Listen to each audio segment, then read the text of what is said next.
Bismillahirrahmanirrahim. Assalamu alaikum.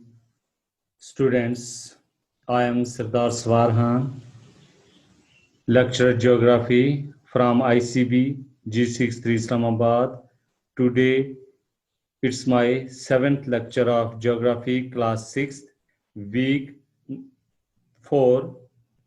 Students, आज का topic start करने से कबल हमारा ये मामूल होता है कि हम कुछ मिनट गुज़श्ता जो लेक्चर दिया होता है उसको रिकैप करते हैं और फिर अपने असल टॉपिक की तरफ आते हैं। रिकैप का मकसद ये होता है कि आपको गुज़श्ता लेक्चर के अहम पॉइंट्स दोबारा याद दिला जाएं। तो डियर स्टूडेंट्स, गुज़श्ता जो लेक्चर नंबर 6 था, आपने इसमें दो अहम टॉपिक्स को पढ़ा था। एक तो एटमॉस्फेयर की डेफिनेशन और दूसरा कंपोजिशन ऑफ द एटमॉस्फेयर, जो कि इंपॉर्टेंट टॉपिक था। तो एटमॉस्फेयर की डेफिनेशन हम दोबारा रिवाइज कर लेते हैं कि एटमॉस्फेयर, व्हाट इज एटमॉस्फेयर? तो the layer of the gases that surrounds earth like a blanket is called atmosphere. यानी हमारी जमीन के इर्द गिर्द हवा का जो एक गिलाफ सा लिपटा हुआ है, इसको हम क्या कहते हैं? एटमॉस्फेयर कहते हैं। It consist of mixture of different gases. इस हवा के गिलाफ के अंदर क्या मुख्तलिफ किस्म की गैसेस हैं, वाटर वेपर्स हैं और डस्ट पार्टिकल्स हैं। तो बेसिकली एटमॉस्फेयर क्या है कि the composition of gases, water vapours and dust particles. The components इसमें जो पाए जाते हैं वो गैसेस हैं, वाटर वेपर्स हैं और डस्ट पार्टिकल्स हैं। यानी the layers of the gases that surrounds over Earth like a blanket is called atmosphere. It consists of water vapors, gases, mixture of gases and dust particles. इसके बाद composition of the atmosphere की तरफ आते हैं। तो जो atmosphere के composition है उसमें जो एटमॉस्फेयर की components and there are three major components of the atmosphere. First is constant gases, second one is variable gases और third one impurities or dust particles. Constant gases से क्या मुराद है कि nitrogen, oxygen and argon are called the constant gases. यानी इस कुर्रा हवाई के अंदर जो मुस्तकिल किस्म की गैसें, उसमें ऑक्सीजन है, नाइट्रोजन है और आर्गन है। ऑक्सीजन की परसेंटेज जो है वो इस एटमॉस्फेयर में वो 20.9% है। नाइट्रोजन जो है वो 78%, जबकि आर्गन जो है वो 0.93% के करीब बनती है। वेरिएबल गैसेस से मुराद है कि variable gases are those which present in small and variable amounts. यानी मुतगैरा या तब्दील शुदा गैसेस से मुराद हैं कि वो गैसेस हैं जो कि कम मिकदार में पाई जाती हैं और वेरिएबल अमाउंट्स उनकी है। दीज इंक्लूड कार्बन डाइऑक्साइड, में इसमें कार्बन डाइऑक्साइड शामिल है, वाटर वेपर्स हैं, मीथेन है, ओजोन है और particulates among them other gases हैं। तो इसमें कार्बन डाइऑक्साइड अगर देखें तो 0.038% की करीब बनती है। फिर आप दूसरी गैसेस को देखें जो और अदर गैसेस हैं, हाइड्रोजन है, नियॉन है, क्रिप्टॉन है, तो इनकी परसेंटेज वो 0.04% के करीब बनती है। जबकि ओजोन जो है इसका फार्मूला O3 है और ये हमें सूरज से आने वाली हार्मफुल रेज से बचाती है। ओजोन की लेयर जो सूरज से अल्ट्रावायलेट रेज निकलती हैं उनसे ज़मीन को महफूज करती है और हमारे स्किन को महफूज करती है। तो ओजोन एक इम्पॉर्टेंट लेयर है जो कि स्ट्रेटोस्फेयर के अंदर पाई जाती है। इसके बाद है इम्प्योरिटीज। इम्प्योरिटीज से मुराद यह है कि impurities include volcanic dust, ash from fires, microscopic organisms, dust particles, pollen from plants and particles from meteoroids। यानी impurities या dust particles में हम कह सकते हैं कि ये वॉल्केनिक, इसमें आतिशानी राख है, आग से जो राख निकलती है वो है, माइक्रोस्कोपिक ऑर्गेनिज्म इसमें शामिल हैं, डस्ट पार्टिकल्स, पोलन, प्लांट्स पौधों के जो पोलन्स वगैरह हैं, और जो मेट्रॉइड शाब ये हैं, शाब साकिब जो खला के अंदर टूटते फूटते हैं, वो उसके पार्टिकल्स इसमें शामिल हैं। It also include includes teeny crystals of salt from the sea wave. फिर सतह समुद्र से जो पानी बहारात बनकर उठता है तो उसमें जो साल्ट पार्टिकल्स होते हैं वो भी एटमॉस्फेयर में शामिल हो जाते हैं, जो कि डस्ट पार्टिकल्स की शक्ल इख्तियार कर लेते हैं। These remain suspended in the atmosphere, ये डस्ट पार्टिकल खला के अंदर या एटमॉस्फेयर कुर्रा हवाई में सस्पेंड रहते हैं, और जब वाटर वेपर से वाटर वेपर्स एटमॉस्फेयर में एवापोरेट होकर एटमॉस्फेयर में जाते हैं तो ये वाटर वेपर डस्ट पार्टिकल्स, इन डस्ट पार्टिकल पर सहारा लेते हैं, और जब डस्ट पार्टिकल इनको सहारा नहीं दे सकते यानी क्लाउड्स जब बन जाते हैं तो इनका वेट बढ़ जाता है, तो फिर ये in the form of drops या रेनफॉल ये बरसना शुरू कर देते हैं। इसके बाद हम आज के अपने टॉपिक की तरफ आते हैं। तो इस लेक्चर नंबर 7 के जो इम्पोर्टेंट टॉपिक्स हैं उसमें स्ट्रक्चर ऑफ द एटमॉस्फेयर है, फिर है हमने ओजोन की लेयर को डिफाइन करना, और इसमें एक इम्पॉर्टेंट टर्मिनोलॉजी आई है एरोरा। What is Aurora? तो ये इसमें इम्पॉर्टेंट जो आपका टॉपिक है वो स्ट्रक्चर ऑफ द एटमॉस्फेयर है। स्ट्रक्चर ऑफ द एटमॉस्फेयर में ये आपके सामने एटमॉस्फेयर, और इस एटमॉस्फेयर में देखें तो ये जमीन है, लैंड है, इस पे ये पहाड़, ये मैदान, ये दरख्त अगर आपको नजर आ रहे हैं। फिर ऊपर जाएं तो पहली लेयर जो आती है वो ट्रोपोस्फेयर है, जिसमें बादल, बारिश, गिरज चमक का सारा सिलसिला होता है। फिर दूसरी लेयर स्ट्रेटोस्फेयर है, स्ट्रेटोस्फेयर, और तीसरी मीजोस्फेयर, और चौथी जो है वो थर्मोस्फेयर है। तो स्ट्रक्चर ऑफ द एटमॉस्फेयर में the atmosphere of the earth is divided into 4 main layers. जमीन की जो कुर्रा हवाई है, हमारी जमीन की जो हवा का एक गिलाफ सा लिपटा हुआ है, इसको स्ट्रक्चर के लिहाज से 4 लेयर्स में तकसीम करते हैं। पहला है ट्रोपोस्फेयर। ट्रोपोस्फेयर ये जमीन से ऊपर वाली तह है। इसके बाद स्ट्रेटोस्फेयर, ट्रोपोस्फेयर के ऊपर स्ट्रेटोस्फेयर है, फिर मीजोस्फेयर है, और लास्ट वन थर्मोस्फेयर है।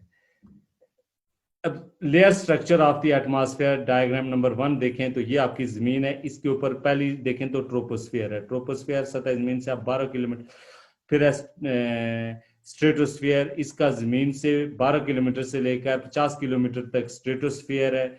फिर इससे ऊपर देखें 50 से 85 किलोमीटर तक, 85 किलोमीटर तक आपका 85 किलोमीटर से ऑनवर्ड 400 किलोमीटर तक आपका थर्मोस्फेयर, और लास्ट वन एक्सोस्फेयर जो कि खला है, जो कि आपको ब्लैक शक्ल में नजर आ रहा है, ये खला है। अब ये रंग जो हमें आसमान नीला नजर आता है तो ये ओजोन लेयर्स और ये खला के अंदर जो मुख्तलिफ किस्म की गैसेज है उनकी वजह से हमें आसमान जो है वो स्काई जो है वो ब्लू नजर आता है। अदरवाइज इसकी जो असल पिक्चर है वो खला में जाए तो ये एक्सोस्फेयर की शक्ल की है, ब्लैक है रात के वक्त। तो दूसरी डायग्राम में आप देखें तो ये आपके सामने layer structure of the atmosphere में डायग्राम सेकंड है, जिसमें ये जमीन है, इसके ऊपर ट्रोपोस्फेयर है, जो कि ये देखें ये 0, 10, 20, 40, 60 डिग्री सेंटीग्रेड, और इस साइड पे देखें तो -20, फिर -40, 60 डिग्री सेंटीग्रेड। ये एल्टीट्यूड्स को जाहिर कर रहा है, 0, 10, 20, 30, 40, 50, 60, ये हाइट को जाहिर कर रहा है, बुलंदी को। तो आप देखें यहाँ पर दर्जा हरारत आप पहला ट्रोपोस्फेयर में देखें तो इस साइड पे जाते हुए दर्जा हरारत माइनस होता जाता है, माइनस में चला जाता है, और फिर स्ट्रेटोस्फेयर के अंदर टेम्परेचर जो है वो दोबारा इस साइड पे आके बढ़ना शुरू हो जाता है इस डायग्राम में, यानी टेम्परेचर बढ़ना। फिर मीजोस्फेयर में टेम्परेचर फिर कोल्डेस्ट पॉइंट की तरफ जाता है, यानी कोल्ड होना शुरू हो जाता है, ठंडा, इंतहाई ठंडा होना। फिर थर्मोस्फेयर में जाकर फिर दर्जा दोबारा बढ़ना शुरू हो जाता है। तो सबसे पहले हम देखते हैं troposphere. Structure of the atmosphere में पहला है troposphere, layer of the atmosphere. जो पहली लेयर है उसका नाम है troposphere. It is the lowest layer of the atmosphere in which temperature falls at a constant rate as the altitude increases, यानी ये क्या है, it is the lowest layer of the atmosphere. ये कुर्रा हवाई की सबसे नीचे वाली लेयर है, in which temperature falls at a constant rate as the altitude increases, के जैसे जैसे बुलंदी बढ़ती जाती है, हम बुलंदी की तरफ जाते हैं तो दर्जा हरारत क्या होना शुरू हो जाता है, इस ट्रोपोस्फेयर के अंदर कम होना शुरू हो जाता है। यानी इसमें बताया गया है कि temperature falls at the rate of 6.5 degree centigrade per kilometre height from the surface of the, यानी सतह जमीन से आप ऊपर की तरफ ट्रोपोस्फेयर में ऊपर की तरफ जाएं तो हर 3 मरबा किलोमीटर में 6.5 डिग्री सेंटीग्रेड दर्जा हरारत क्या हो जाता है, कम हो जाता है। This is the part of the atmosphere, ये कुर्रा हवाई का एटमॉस्फेयर का एक ऐसा हिस्सा है where all weather conditions exist, जहां पर तमाम किस्म के मौसमी एहसास आपको नजर आते हैं, बादलों का बनना, बारिश का होना, स्नो फॉलिंग होना, तमाम गिरज चमक का सिलसिला जो सारे का सारा है ये इसी ट्रोपोस्फेयर के अंदर आपको नजर आता है। ये ट्रोपोस्फेयर है, इसमें देखें कि इस ट्रोपोस्फेयर बादल, बारिश, गिरज चमक का जो भी सिलसिला होता है इसी ये बादल देखें बरसते हुए नजर आते हैं। ये देखें लो जो कमर्शियल फ्लाइट्स हैं वो ज़्यादातर ट्रोपोस्फेयर के अंदर भी सफ़र करती हैं, लेकिन वो जब बादल वगैरह ज़्यादा ज़मीन को ढांप लें तो फिर वो थोड़ा सा ऊपर स्ट्रेटोस्फेयर में ये फ्लाइट्स चली जाती हैं। तो ज़्यादातर फ्लाइट्स जो है वो ट्रोपोस्फेयर, मौसम साफ हो तो वो ट्रोपोस्फेयर में सफ़र करती है, जिस तरह ये एक एरोप्लेन आपको नज़र आ रहा है। तो इसमें the average height of the troposphere from the surface into the space is about 12 kilometre. सतह जमीन से आप बुलंदी की तरफ जाएं तो आपको सतह जमीन से 12 किलोमीटर तक आपको ट्रोपोस्फेयर नजर आएगा। ये आपके सामने देखें कि ये यहाँ से ये लेयर जो आपको नजर आती है ये ट्रोपोस्फेयर है। तो जमीन से आप बुलंदी की तरफ जाएंगे, यहाँ पर दर्जा हरारत आहिस्ता आहिस्ता कम होना शुरू हो जाता है, और आपने देखा है कि हर 1 किलोमीटर के बाद जो है वो दर्जा हरारत 6.5 डिग्री सेंटीग्रेड डिक्रीज हो जाता है। उसके बाद है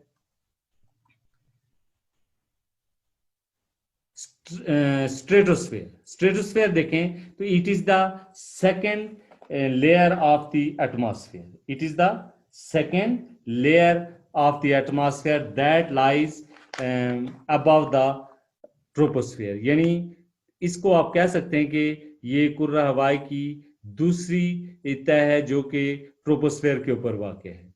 in this layer the temperature increases with height, यानी इस लेयर में आप देखें तो बुलंदी के साथ साथ दर्जा हरारत क्या होना शुरू हो जाता है, बढ़ना शुरू हो जाता है।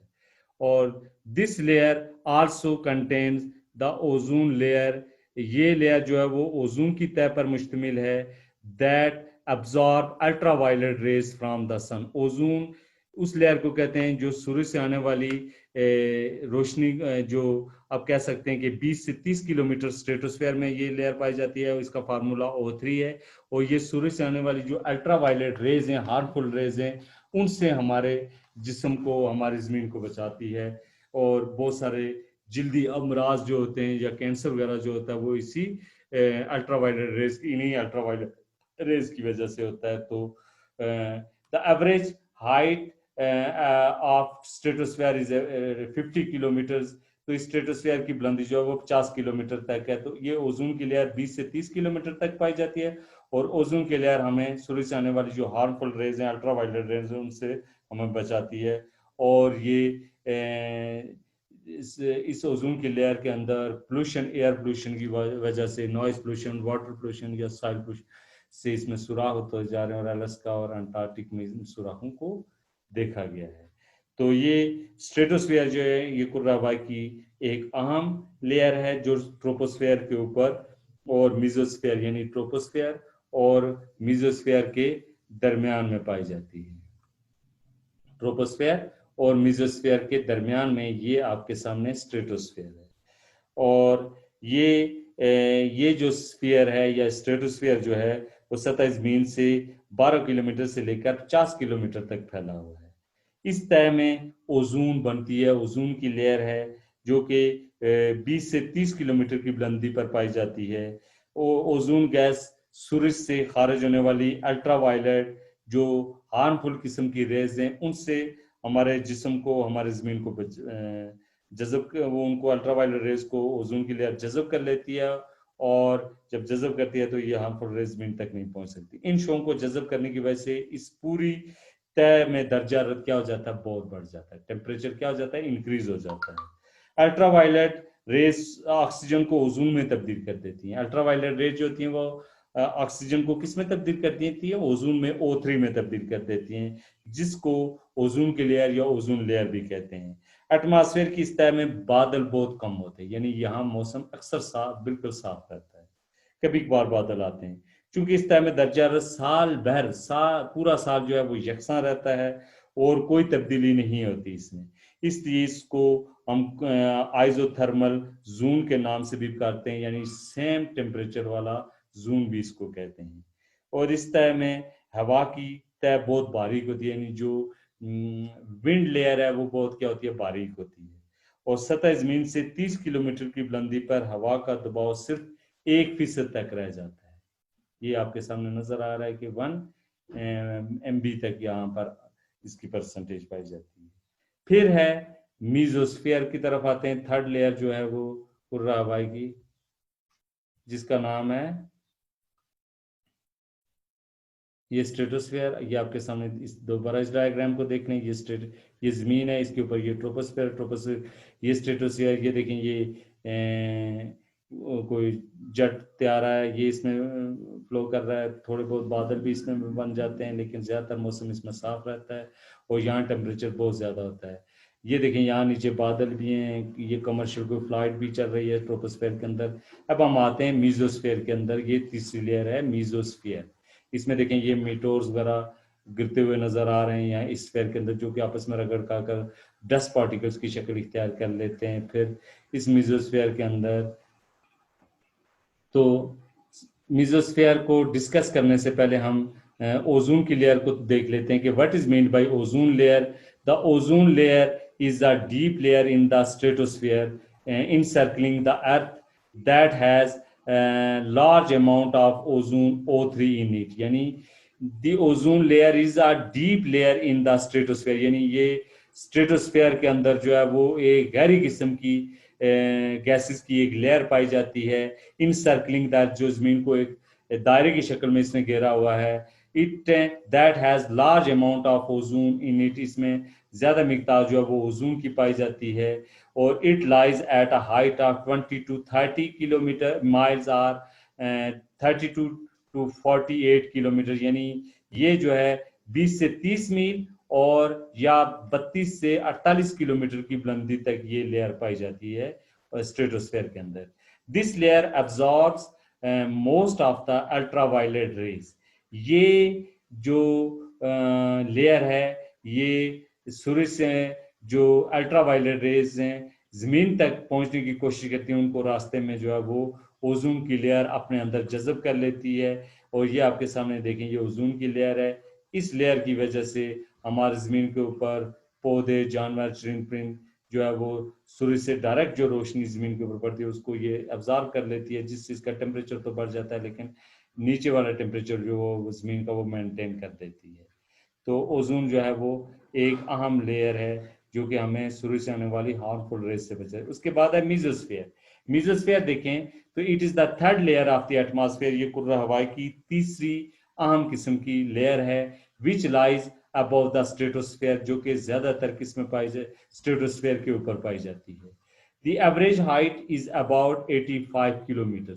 इस स्ट्रेटोस्फेयर मीजोस्फेयर की जो औसत बुलंदी है वो 50 से लेकर 85 किलोमीटर तक है। This is the coldest layer of the atmosphere. ये हम कह सकते हैं कि ये कुर्रा हवाई की सबसे कोल्डेस्ट लेयर है। और इस लेयर को आप इस डायग्राम में भी देख सकते हैं कि यहाँ पर आप देखें तो ये टेम्परेचर माइनस की तरफ जा रहा है, ये देख लें मीजोस्फीयर के अंदर। तो ये coldest layers of the atmosphere है। और 50 से लेकर 80 किलोमीटर, 85 किलोमीटर की बुलंदी तक जाएं तो इंतहाई ठंडा किस्म का आपको मौसम दर्जा हरारत मिलेगा वहां पे, और जो कि माइनस में, ज्यादातर माइनस में होता है। This is the coldest layer of the atmosphere. Here the temperature decreases with increasing height once again. यहाँ पर दर्जा हरारत जो है वो एक दफा क्या हो जाता है कि बजाय बढ़ने की, जिस तरह स्ट्रेटोस्फीयर में बढ़ रहा था, यहाँ पर बढ़ने के बजाय बुलंदी बढ़ने के साथ साथ कम होना शुरू हो जाता है, यानी यहाँ पर टेम्परेचर कम होता जाता है। और इस डायग्राम में आप देख सकते हैं कि ये आपके सामने मीजोस्फीयर है और इसमें मुख्तलिफ किस्म के जो मेटोर्स वगैरह उनका आपस में टकराव होता है और उन टकराव में वो डस्ट पार्टिकल्स की शक्ल इख्तियार कर लेते हैं। तो कुर्रा हवाई की ये तय सतह ज़मीन से एक तो आपको क्लियर हो गया कि 50 किलोमीटर से लेकर 85 किलोमीटर की बुलंदी तक पाई जाती है। एटमॉस्फेयर की इस लेयर में दर्जा हरारत सबसे कम पाया जाता है और मौसम गर्मा में इसी लेयर में बुलंद लैटिट्यूड यानी हाई जो लैटिट्यूड्स हैं पर बादल गैर मामूली तौर पर नजर आते हैं। फिर रात को ये बादल चमकते हुए नजर आते हैं, यानी रात के वक्त आप देखें तो अगर आसमान पर आपको कहीं पर नजर आए तो ये चमकते हुए, जब चांद वगैरह निकला तो आपको ये चमकते हुए नजर भी आते हैं। और ये कॉस्मिक डस्ट और निकल के बहुत ज्यादा जर्रात जो कि हल्की सी बर्फ से ढके होते हैं पर मुश्तमिल होते हैं, ये कॉस्मिक क्लाउड्स, इनको कॉस्मिक क्लाउड या डस्ट भी के नाम से भी पुकारा जाता है। तो एटमॉस्फेयर में मीजोस्फेयर की इंपॉर्टेंस आपको पता चल गया कि ये क्या है कि इसके अंदर आप कह सकते हैं कि ये स्ट्रेटोस्फेयर के ऊपर 50 से 85 किलोमीटर की बुलंदी तक पाई जाती है और एटमॉस्फेयर की सतह के ज्यादा बुलंदी वाले हिस्सों में तकरीबन 60 किलोमीटर के बाद दर्जा हरारत बुलंदी के साथ साथ क्या होना शुरू हो जाता है, गिरना शुरू हो जाता है। और दर्जा हरारत में बुलंदी के साथ साथ इस में कमी वाक़या होने के बायस बाज़ औक़ात बुलंदी वाला जो ट्रोपोस्फेयर है वो उसे हम इसे बुलंदी वाला ट्रोपोस्फेयर यानी हाई एल्टीट्यूड ट्रोपोस्फेयर भी इसको कहा जाता है, क्योंकि इस तरह के ज़ेरी हिस्सों में दर्जा हरारत ज़्यादा यानी नीचे वाली तय 60 किलोमीटर से नीचे ज़्यादा और बालाई हिस्सों में दर्जा हरारत कम होता है। इसलिए कन्वेंशनल टर्म्स की शक्ल में हवाएं ऊपर को हरकत करती हैं। मीजोस्फेयर के बलाई हिस्सों में दर्जा हरारत काफी हद तक क्या हो जाता है, गिर जाता है, यहाँ तक के बाज़ औक़ात ये -100 डिग्री सेंटीग्रेड तक इस ट्रोपोस्फेयर के अंदर आप कह सकते हैं कि -100 डिग्री सेंटीग्रेड तक टेम्परेचर जो है वो गिर जाता है। मीजोस्फेयर में तकरीबन 80 से लेकर कहाँ 80 से लेकर आप 85 किलोमीटर तक आप देखें, ये 80 से लेकर 85 किलोमीटर तक, तो इस 80 से 85 किलोमीटर की बुलंदी तक पर हवा की एक तय पाई जाती है जिसको हम डी लेयर के नाम से भी पुकारते हैं। इसमें मुख्तलिफ गैसों पर आयोनाइजेशन की वजह से आयोनाइज्ड हो जाती है, जो रेडियो एक्टिव वेव्स की बहुत अच्छी रिफ्लेक्टर्स होती हैं, यानी रेडियो एक्टिव वेव्स जो होती हैं जो कि आप कह सकते हैं कि 80 से 85 के दरमियान जो है वो जो मुवासलाती सियारे होते हैं उनकी वेव्स अच्छे तरीके से यहाँ पर काम कर सकती हैं। इसलिए कुर्रा अर्ज़ पर रेडियाई राब्ते और मुवासलाती मकासद में 80 से 85 किलोमीटर का जो एरिया है इसमें मीजोस्फेयर जो है वो रेडियो एक्टिव वेव्स में अहम किरदार अदा करती है। लास्ट वन है थर्मोस्फीयर। अब थर्मोस्फीयर देखें तो this is the upper most layer of the atmosphere, ये कुर्रा हवाई की सबसे ऊपर वाली लेयर है। It has an average height of about 400 kilometre, यानी 85 से लेकर 400 किलोमीटर की बुलंदी तक जो है वो थर्मोस्फेयर पाई जाती है। Here the temperature increases with height, यहाँ बुलंदी बढ़ने के साथ साथ फिर देखें कि दर्जा हरारत दोबारा बढ़ना शुरू हो जाता है। ये देख लें कि 85 से लेकर ऊपर की तरफ जाएं तो ये टेम्परेचर दोबारा बढ़ना चाहिए। यहाँ इस साइड पे आप देखें प्लस सेंटीग्रेड में टेम्परेचर और ये इधर माइनस में है, तो यहाँ पर देखें कि दोबारा दर्जा हरारत बढ़ना शुरू हो जाता है। यानी आप जैसे जैसे 85 से 400 किलोमीटर हाइट की तरफ जाएंगे तो यहाँ पर दर्जा हरारत बढ़ना शुरू हो जाता है। Here the temperature increases with height. The upper layer of the thermosphere is called ionosphere. Thermosphere की सबसे ऊपर वाली लेयर को आयनोस्फेयर के नाम से भी पुकारा जाता है। ये आपके सामने आयनोस्फेयर है और ये आप देखेंगे यहाँ पर ये खलाई जो सैटेलाइट्स हैं, ये एरोरा लाइट्स है, ये सब कुछ यहाँ पर नजर आते हैं। और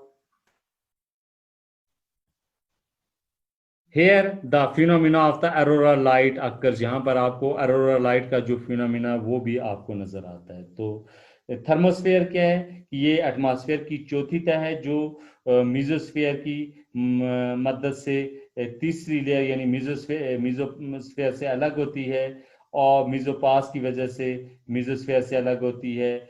थर्मोस्फेयर जो है वो 85 किलोमीटर से 400 किलोमीटर तक फैली हुई है। इसमें एक मरतबा फिर बुलंदी के साथ साथ दर्जा जो है वो बुलंदी के साथ साथ बढ़ना शुरू हो जाता है। जैसे जैसे आप बुलंदी की तरफ जाएंगे टेम्परेचर बढ़ना शुरू हो जाता है, यहाँ तक कि 300 किलोमीटर की बुलंदी पर इस लेयर का टेम्परेचर जो है वो 700 डिग्री सेंटीग्रेड तक बढ़ जाता है इस लेयर में।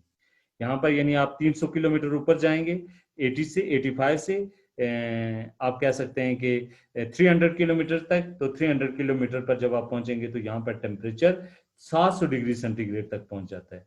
ऑक्सीजन और नाइट्रोजन इस तरह की अहम गैसेज हैं। ऑक्सीजन भी पाया जाता है और नाइट्रोजन भी, जो ज्यादातर आयोनाइज्ड हालत में पाई जाती हैं। इसलिए आसमान पर रोशनी एक लाइट शीट की तरह नजर आती है। यह आसमान पर जो आपको नजर आए लाइट शीट की शक्ल में, जिसे हम दो नामों से पुकारते हैं, जिसको अरोरा के नाम से पुकारते हैं। लाइट शीट को अरोरा, अरोरा यानी नॉर्दर्न हेमिस्फीयर में इसको अरोरा बोरेलियस और जनूबी निसुकुर्रा में इसको अरोरा ऑस्ट्रेलियस के नाम से पुकारा जाता है।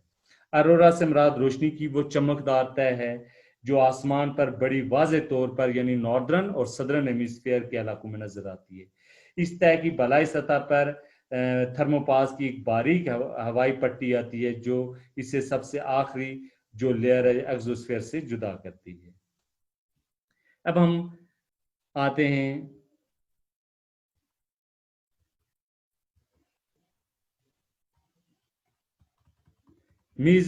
Arora. What is Arora, what is mean by Arora? तो अरोरा क्या है?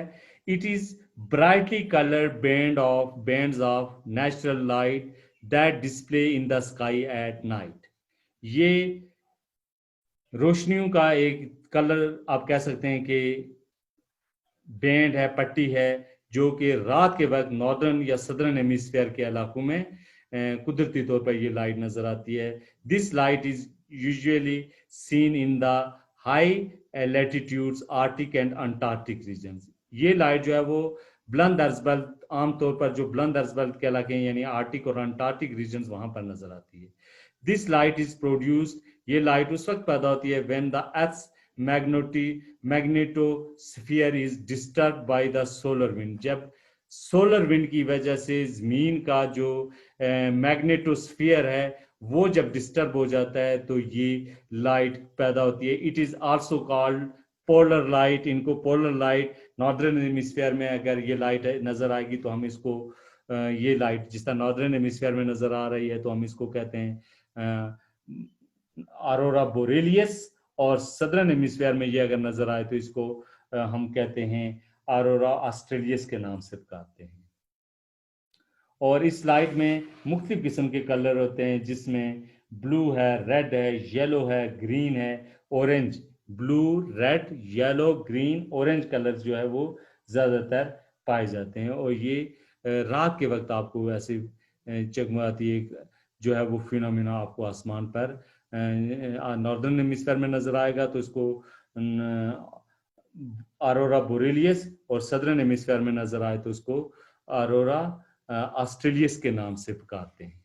इसके बाद ये तो आपका आज का टॉपिक था जो कि इम्पॉर्टेंट टॉपिक था कि स्ट्रक्चर ऑफ द एटमॉस्फेयर, और इसमें हमने 4 लेयर को स्टडी किया है, ट्रोपोस्फेयर, स्ट्रेटोस्फेयर, मेसोस्फेयर और थर्मोस्फेयर। अब टास्क के तौर पर आपको पहला क्वेश्चन दिया जा रहा है कि explain the structure of the atmosphere in detail. जो जमीन की जो कुर्रा हवाई की जो साख्त है इसको तफसील से बयान करें तो कुर्रा हवाई के साख्त को आपने लेयर्स की शक्ल में ट्रोपोस्फेयर, स्ट्रेटोस्फेयर, मेसोस्फेयर और थर्मोस्फेयर और with the help of diagram इसको आपने अच्छे तरीके से याद भी करना है। फिर है डिफाइन ओजोन लेयर, ओजोन की तय को मैंने बताया है। और फिर अरोरा के बारे में बताया कि अरोरा क्या चीज़ है, लाइट बैंड है, इसको भी आपने अच्छे तरीके से देखना है।